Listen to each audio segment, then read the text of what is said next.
It's Amanchu. Welcome to Divergence SMP, where 1.21 the crafter update has come, and I am looking forward to the stuff I can do with the crafter now. There are a long list of farms that I have made so far that I want to add crafters to improve on them. But let's start with figuring out how to craft a crafter. Let's see, I need some iron, need some redstone dust and some cobblestone. Need some crafting tables. So the recipe includes, I believe, a dropper. I need a crafting table and a dropper and maybe a couple of redstone dust and 5 iron ingots. Is that correct? That is the recipe for a crafter.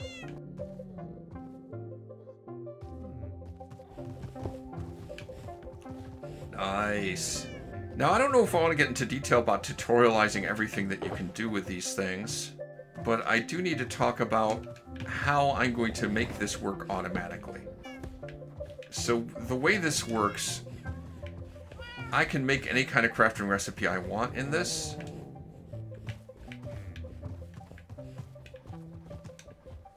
But I can't just pull the items out. I have to power it with redstone to get it to work, and then it will spit out the thing, like so. But if, like, that's not actually a crafting recipe for anything and I power it, it doesn't actually do anything, which is good. But you can also run into an issue where, you know, say I want to turn iron ingots into iron blocks. Well, that's great, but there's different recipes I can do with iron ingots. I can make iron nuggets, or trap doors, or pressure plates. So I need to make sure that it crafts only the thing I want it to craft when I want it to craft it. And I've come up with a method of doing that with redstone that works pretty well. So just trying to illustrate this, I have this crafter with a comparator coming out of it. Normally what a comparator does is it puts out a redstone signal with a strength proportional to how full the container it's looking at is.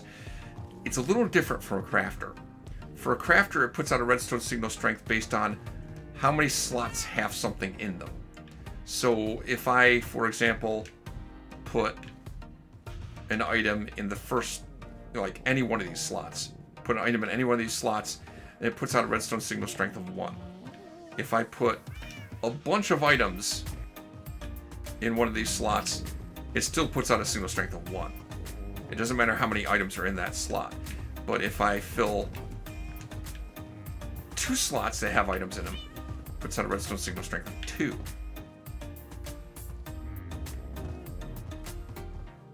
If I have 3 slots with items in them, it puts out a redstone signal strength of 3. And on up to a signal strength of 9. It also increases the strength of the output if I lock some of these. So I have 3 slots with items in it, 3 slots that are locked, so it's going to put out a redstone signal strength of 6. All the way up to 9 if all the slots have something in them or all the slots are locked. I'm going to make use of that to get the crafter to activate only when I want to. And I've come up with a nice design that will work at least for crafting recipes that only require a single ingredient. Put a crafter here. I don't really care which ways this one is facing.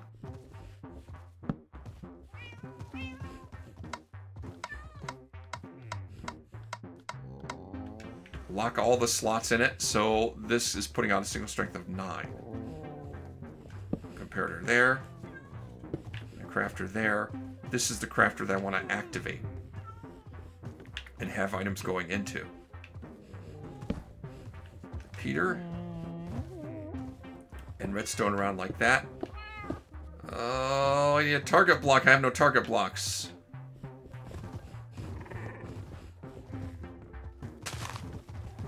This is a circuit that I like to use. I'll just get rid of this for a minute. This comparator puts out redstone signal. It's amplified by this repeater and then fed back into the side. The way this comparator works as it's set up now, if there's a signal coming to the side, it won't output anything unless the output would be stronger or as strong as the input coming into the side. So if I just like lock this, it's just going to continue to pulse because this puts out a signal that's amplified, fed into the side, which turns off the output, and then it just keeps pulsing. This continually activates the crafter, but since there's nothing in there for it to craft, it doesn't do anything. And if I put something like this in, which isn't a crafting recipe, it doesn't do anything. Now by putting this into the side, this is putting out a signal strength of 9 into the side. Now this crafter won't activate unless all the slots are locked or full. So this comparator will put out a signal strength of 9. Anything less than that, and it won't output anything, so it won't activate. So I'll put a hopper there.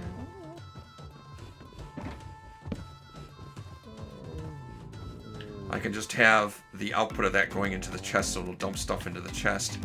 Now if I put a bunch of iron ingots in here, you see that it fills the slots left to right. There's a number of different crafting recipe options that don't get used because it doesn't activate the crafter until it's full.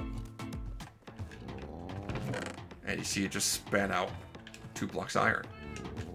Demonstrate that with, whoops, no, don't do that in. Put a bunch of iron ingots there, and now it just pulses and activates the crafter only when it's full. So that's a nice little circuit to use. Now, I could use it to craft really anything that's just a single ingredient. Like I could craft iron bars with this by just disabling these slots, and boom, it's going to work. And it'll craft iron bars. And I could do that for like any shape recipe. If I want to make trapdoors with it, I could lock these slots. Do that, and it should make pressure plates. This is something that will work for any kind of recipe that's a single ingredient and doesn't require multiple ingredients. If I was going to do something that required multiple ingredients, I'd have to use quite a different technique to automate it. But for a lot of the farms, like 90% of the farms that I'm going to add this crafter to, this is fine. This will do what I need it to do. And I'm going to add this into the farms I've already made. Starting with the pumpkin and melon farm. All right, it's done. This took me a while to work out, but I eventually got there. The main problem I'm having is I'm working in a space that is already built up, so I kind of have to work within the space I have available. But after a lot of swearing and crying, I managed to get through it. So here's the unloader here. It's pretty much as it was. I haven't changed anything there. And there is a sorting system here. There it is. There's the sorting system. It's sorting out all the melon slices. Again, it's a little hard to see it, but there's an item filter there that's sorting out all the melon slices and dumping them into this chest, which then goes down into the crafter. Designed pretty much the same way that I'd shown. And it's making the melon slices and putting them down here. I didn't have an item filter before. I was just putting all the pumpkins and melons together. But now, melon slices get filtered out and go into the crafter to make full-size melons, and pumpkins go into this side. So over here is pumpkins, and it's Bedrock Edition. Item filters are not 100% reliable, so I didn't really have room to fit in something to make it work more reliably. I'm gonna get a couple melon slices that like fall through the cracks here, but then all of the melons are on this side and all the pumpkins are on this side. So that's good, but that's not all. I also went ahead over here. My honey farm that's producing bottles of honey, I modified it so that it automatically converts the honey into honey blocks and gives me back the glass bottles. I haven't worked out a way yet to automatically put the glass bottles back into the dispenser where it belongs. But that setup is over here. So I already have the filter to pull out the honey bottles. They get put down into this crafter. And once there are 4 honey bottles, it automatically makes the honey blocks and spits out honey blocks in empty glass bottles. In theory, I could do something similar for the honeycomb that this farm is producing. But in the case of the honeycomb, I don't know what I want to use the honeycomb for. Probably not to make honey blocks, but I have used a lot of it to make beehives that I use for decoration. I can also use the honeycomb itself directly to wax copper, and that's something that I'm probably going to need to do a lot of in the future. So I didn't bother to do anything with that. But this isn't the only pumpkin and melon farm I made at my home base. The original one I made is at Diggins Trade Hall Barn over at World Spawn. As you can see, another pumpkin and melon farm here. This one had the advantage of I did have an item filter already, and it's set up with a little circuit here that's going to make it so that the filter works 100% of the time.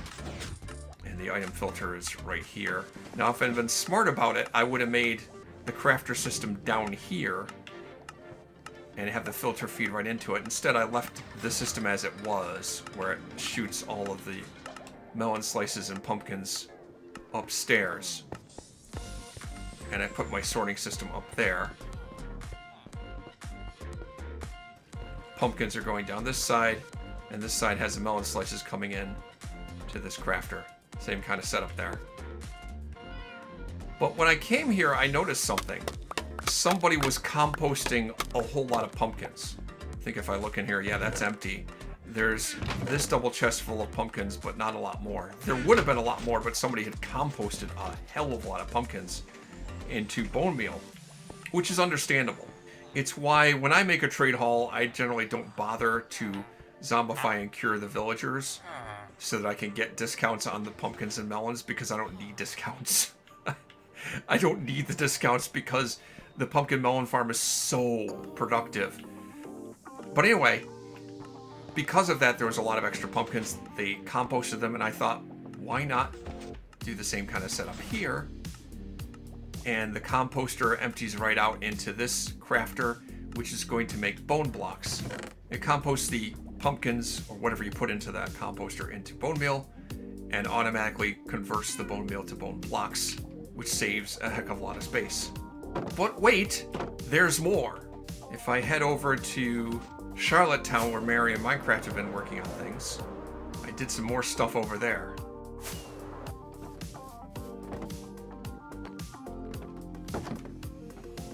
In this industrial building over here,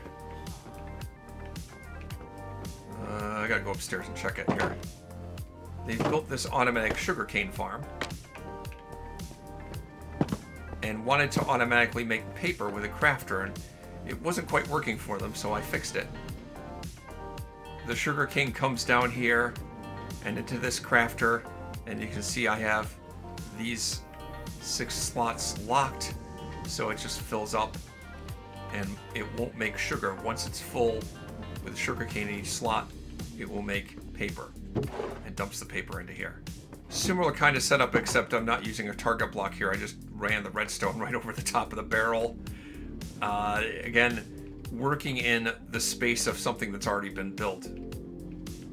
Kind of have to improvise to get everything to fit in that tight space.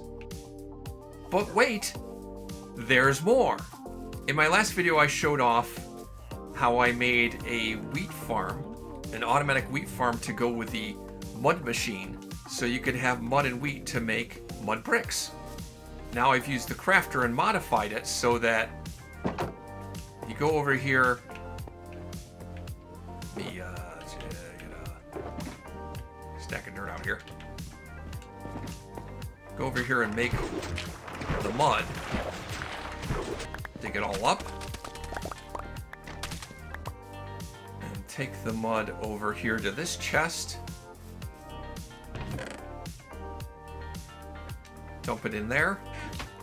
Then over here instead of the wheat coming up into here, there's an auto crafter down there that turns the mud into packed mud, combining it with wheat, and then another auto crafter that turns the packed mud into mud bricks. Now, of course, to do that, I have to use the crafter to make something that's a recipe that requires more than one ingredient. I need mud and wheat. Let me go over into my creative test world and show you how that kind of design works to craft something that requires more than one ingredient with a crafter. And here is a design for using a crafter to make something that requires multiple ingredients in the recipe. I can't take credit for this design. It's inspired by something I saw Prowl do. I'll put a link in the description to his video. Does a fantastic job of explaining how it works. And I'm actually impressed that somebody that uses bows enchanted with mending actually worked out such an ingenious design. I have here a crafter, and the crafter has a recipe in it. Right now it's set up for a recipe for sea lanterns. And I have 3 hoppers feeding in items from these 3 chests. So I have 3 different types of ingredients getting potentially fed into this crafter. Coming out of the hoppers, the 3 hoppers feeding into that crafter, I have a comparator coming out of each one.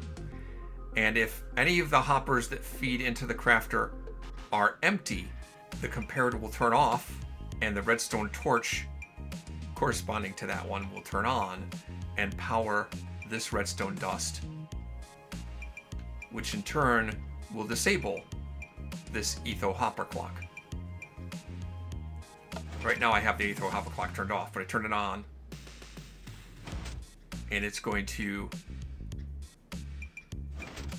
cause that redstone torch to pulse every time it moves from one position to another. Just like so. Every time it pulses, it activates the crafter, making 1 sea lantern.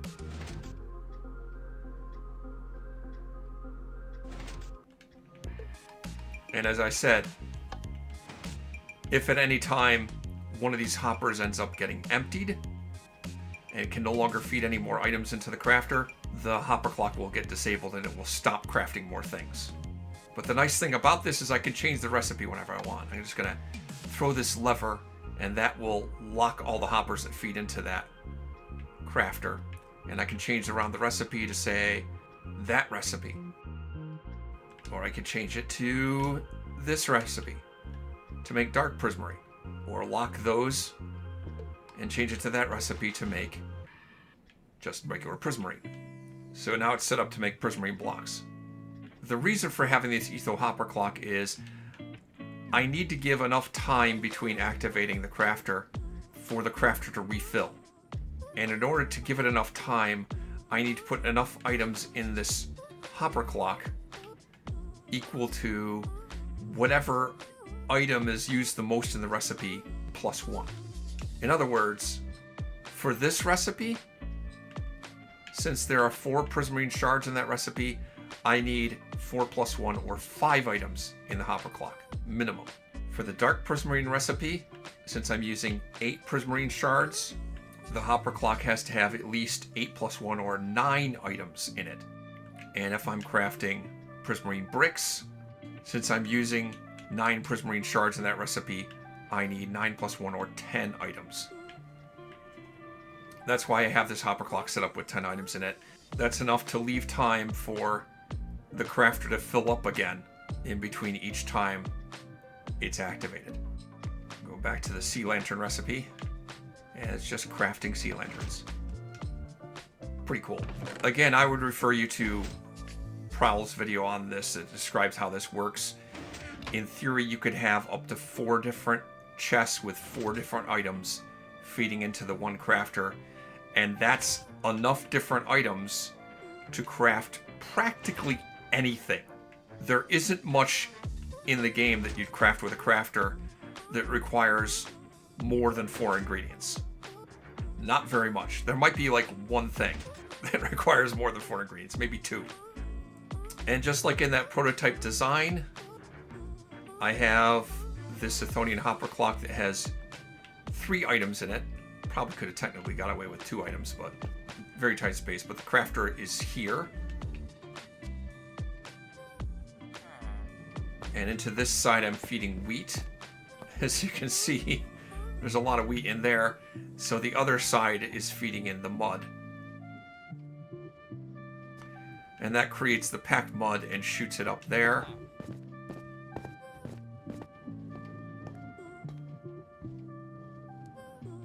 And it shoots it up and then through these hoppers into this crafter, which is set up to make the mud bricks out of the packed mud. And that, again, that's a single ingredient, so that uses the same kind of setup. I also set something up over here because I need wheat, right? But I'm also going to be picking up seeds. So I have an item filter in here that's sorting out the wheat and throwing it into the crafter over there. And any seeds are going to go into this composter and get composted. It also will just so happen if nobody uses this for a long time, and I've already filled up this hopper. If I filled up this hopper and this hopper as well, and then fill that one up and that hopper, if all of those hoppers end up getting full of wheat, any additional is just going to get shuffled off and composted. But that's just what I've got done, like, this weekend. There's more. So much more. Like, my iron farm. I can use the crafter to turn the iron ingots into iron blocks automatically, sort out the poppies, and compost the poppies, and then turn the bone meal into bone blocks. In the frog light farm I built, one of the byproducts of it is magma cream. I can automatically craft the magma cream into magma blocks. And as I showed in that demonstration, the crafter using multi-item recipes for the crafter, that setup would be ideal for a guardian farm. Maybe I should start thinking about building one of those. So many possibilities, so many things I can do with the crafter. I'm looking forward to finding all the new things that I can do with the crafter on Amon Chooses Minecraft 1.21, the crafter update.